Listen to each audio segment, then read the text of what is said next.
صلی اللہ علیہ وسلم کی بشریت کے بارے میں واضح قطعی نص موجود ہے، قل انما انا بشر مثلکم۔ تو جو شخص حضور کی بشریت سے انکار کرے گا وہ قرآن سے انکار کرے گا۔ ایسے ہی حضور اکرم صلی اللہ علیہ وسلم کی نورانیت اور نور کے بارے میں کچھ آیات ہیں جن سے اشارہ ملتا ہے، قد جاءکم من اللہ نور و کتاب مبین۔ تو بعض مفسرین نے یہاں یہ لکھا کہ یہاں نور سے مراد حضور اکرم صلی اللہ علیہ وسلم کی ذات گرامی ہے۔ تو ایسی ذات جو بشر بھی ہو اور سراپائے نور ہو، اس میں کیا آخر اختلاف کی کیا بات ہے اور مشکل کی کیا بات ہے؟ دونوں چیزیں ہمیں ماننی ہوگی۔ میں نے روضہ اقدس پہ بیٹھ کے ایک نعت لکھی جو 60-70 شعر ہیں اس کا ایک مصرع یوں ہے کہ جس میں منور نور مجسم صلی اللہ علیہ وسلم، جس میں منور اور نور مجسم، تو یہ دونوں چیزیں اپنی جگہ پہ درست ہیں۔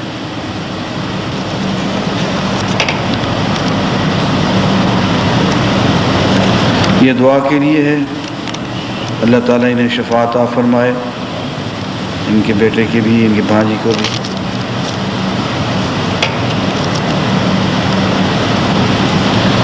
ڈاکٹر صاحب، چند لوگ تبلیغی جماعت والوں کو برا خیال کرتے ہیں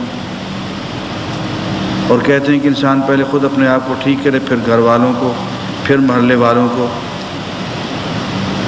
بات یہ ہے کہ میاں کچھ نہ کرنے سے تو بہتر ہے کہ انسان اللہ کے لیے گھر سے نکلے، کچھ نہ کچھ کرے۔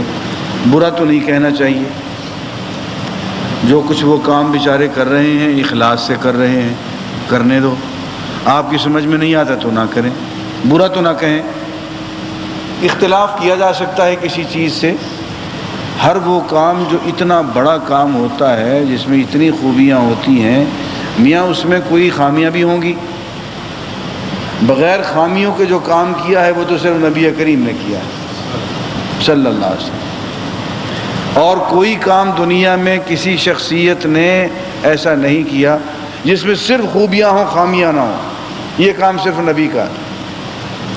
تو پلس پوائنٹس اور مائنس پوائنٹس دونوں ہوں گے، لیکن خیر غالب ہے، شر مغلوب ہے، اس لیے ساتھ دینا چاہیے۔ یہی رائے میری اور جماعتوں کے بارے میں بھی ہے، یہی رائے میری تبلیغی جماعت کے بارے میں، جماعت اسلامی کے بارے میں بھی، تنظیم اخوان کے بارے میں بھی، اور دیگر جماعتوں کے بارے میں بھی جو کام کر رہی ہیں، دینی ٹرسٹ ہیں وہ کام کر رہے ہیں، دینی ادارے ہیں، مدرسے ہیں، جامعات ہیں، سب کے بارے میں میری یہی رائے ہے کہ میاں جو وہ کام کر رہے ہیں وہ ہم سے اچھے ہیں جو کچھ بھی نہیں کر رہے، اس لیے کسی کو برا نہیں کہنا۔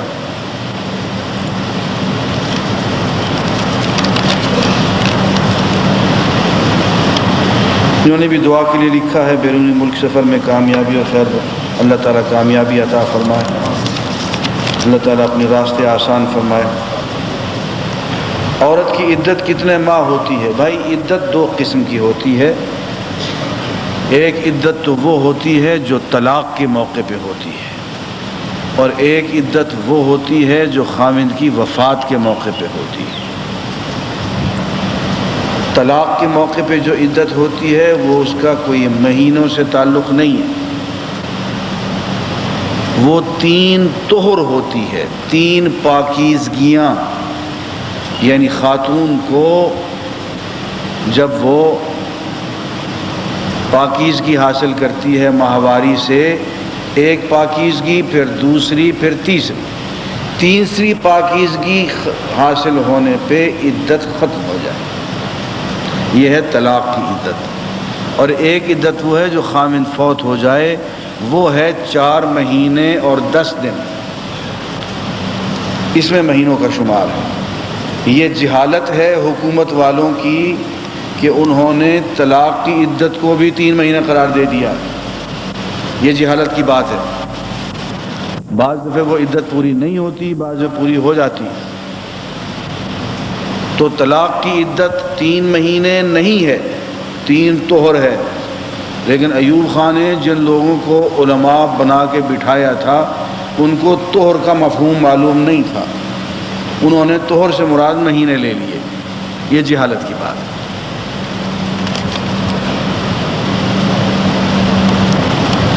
اگر اس سے پہلے عورت اپنے میکے واپس چلی جائے تو اس کی کیا سزا ہے شریعت کے مطابق، جبکہ اس کے سسرال میں ایک نن پاگل بھی، اس کو اپنی جان کا بھی خطرہ ہے؟ دیکھیے، جہاں جان کا خطرہ ہوگا وہاں پہ ہر حرام حلال ہو جائے گا. وہاں پہ شریعت کی طرف سے رخصتیں موجود ہیں. عدت کا مطلب یہ نہیں ہے کہ اگر وہ تو یہ ہے کہ گھر میں پاگل نن موجود ہے، جان کا اس کو ہر وقت اس سے خطرہ ہے، تو اس کے لیے کوئی اور انتظام کرنا ہوگا. لیکن عدت سے مراد یہ ہے کہ وہ اپنے گھر میں بیٹھے.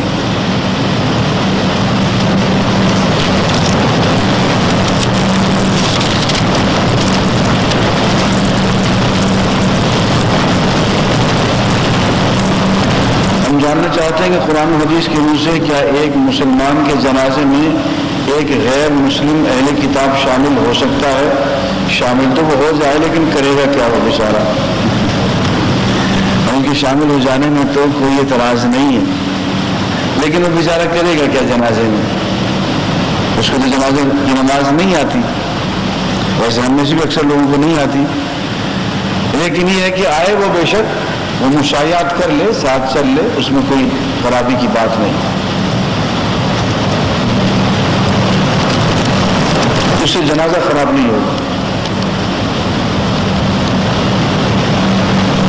انہوں نے بھی صحت کی درخواست کی، دعا کے لیے اللہ تعالیٰ ذہنی اور جسمانی روحانی صحت عطا فرمائے. والد صاحب کی مغفرت کے لیے دعا فرمائے، اللہ تعالیٰ قبر کو منور فرمائے. اللہ نور قبرہ، اللہم اغفر لہ ورحمہ وعافہ واعف. والدہ رمشیہ صاحب بیمار ہیں، دعا کریں اللہ تعالیٰ رحم کرم کا معاملہ فرمائے، صحت کاملہ عطا فرمائے. اللہم آمین. اللہ تعالیٰ صحت اور شفاء کاملہ عاجلہ نصیب فرمائے. کیا خواتین کا اخبار و وسائل میں بطور ماڈل تصویر اتروانا جائز ہے؟ جی بالکل جائز نہیں. اس کے علاوہ عورت کے ذریعے سے پروڈکٹس کی جو اتنی شہرت کروائی جا رہی ہے کہ اسلام میں اس کی اجازت ہے؟ جی نہیں. کیا اگر یہ سب ناجائز ہے تو ہماری خواتین کو کیا ہو گیا ہے؟ یہ خواتین سے پوچھیں. کیا اسلام و دین کو بالکل بھول چکی ہیں؟ اصل میں خواتین کو کچھ نہیں ہوا، یہ ہمیں کچھ ہو گیا. میں کینیڈا سے ہو کے آ رہا ہوں، وہاں میں نے 12 دن لگائے. ان 12 دنوں میں میرا خیال ہے کہ 30-35 میں نے تقریریں کی ہوں گی. ان تقریروں میں بعض تقریروں میں 300-400 کی تعداد میں خواتین بھی آئیں، اور میں نے دیکھا کہ ایک خاتون بھی بغیر پردے کے نہیں تھی. اس کا تصور آپ پاکستان میں کر سکتے ہیں؟ یہاں تو آپ کسی شادی کے فنکشن میں چلے جائیں، پردہ تو الگ چیز ہے، آپ کو ایک عورت بھی ایسی نظر نہیں آئے گی جس کا سر ڈھکا ہوا ہو. ہم تو بہت ترقی کر گئے ہیں. بات یہ ہے کہ خواتین کا پردہ مردوں کی ذمہ داری ہے. خواتین کی اپنی ذمہ داری بھی ہے. یا ایک واقعہ سنا دوں، ہے تو ذاتی واقعہ لیکن تربیت کی بات ہے. میرے ایک بیٹے نے اپنی بیوی سے ایک موقع پہ کہا کہ یہاں کون ہے، یہاں پردہ اتار دو. باہر جا رہے تھے تو وہ بیچاری لپٹی لپٹائی تھی پردے میں. حافظ قرآن بھی ہیں، ہماری وہ بہو بہت اچھا قرآن مجید پڑھتی ہیں.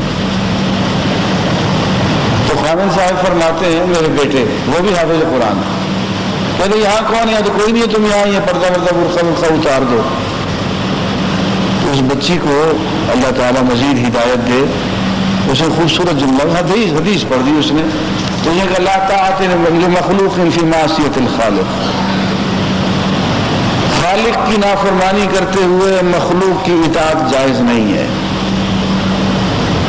تم خامد ضرور ہو لیکن مخلوق ہو, تمہارے کہے پہ خالق کی اطاعت نہیں, نافرمانی نہیں کروں گی. لا طاعت لمخلوق فی معصیت الخالق.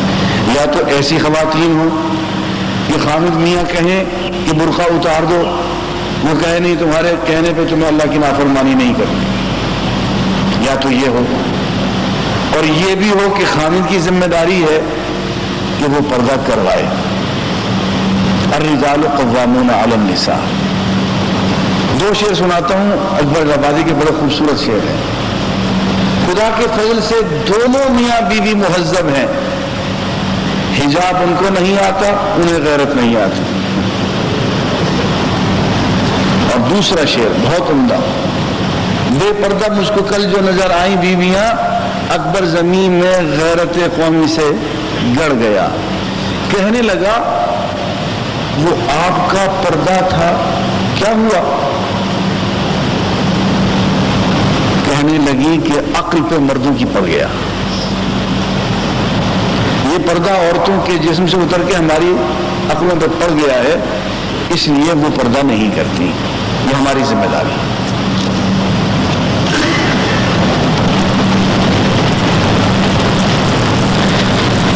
ایک ایسا مسلمان جس کی نیکیاں کم اور گناہ زیادہ ہوں, وہ دوزخ کا عذاب چکھ کر جنت میں جائے گا یا ہمیشہ دوزخ میں ہی جلتا رہے گا؟ واہ رے واہ. میاں نیکیاں ہم سب کی کم ہیں, گناہ ہم سب کے زیادہ ہیں. اللہ کی رحمت پہ بھروسہ رکھو اور ہر وقت اس کی مغفرت, اس کی بخشش چاہتے رہو. اگر حساب و کتاب کے برتے پہ جنت میں جانا چاہو گے تو مشکل میں پھنس جاؤ گے. حضور اکرم صلی اللہ علیہ وسلم نے فرمایا کہ اعمال کی بنیاد پہ کوئی شخص جنت میں نہیں جائے گا, صرف اللہ کی رحمت کی وجہ سے جنت میں جائے گا. صحابہ نے اس کی کہ یا رسول اللہ آپ بھی؟ فرمایا ہاں میں بھی. تو میاں اعمال پہ کوئی بھروسہ نہیں ہے, اور اپنے اعمال پہ تو کوئی بھروسہ نہیں ہے. ہاں بعض اعمال دوسروں کے ہوتے ہیں جو اپنے کھاتے میں آ جاتے ہیں.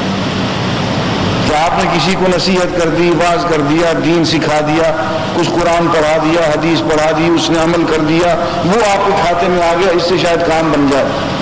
اپنے اعمال سے تو بھائی گزارا نہیں ہوگا. اس لیے اعمال کو چھوڑو میاں. سیدھی سیدھی بات یہ کہ اللہ کی رحمت کو کسی طرح سے بلاؤ, اس کو پکارو, اور پھر اس سے اعمال بھی مانگو, اعمال بھی ٹھیک ہو جائے گا.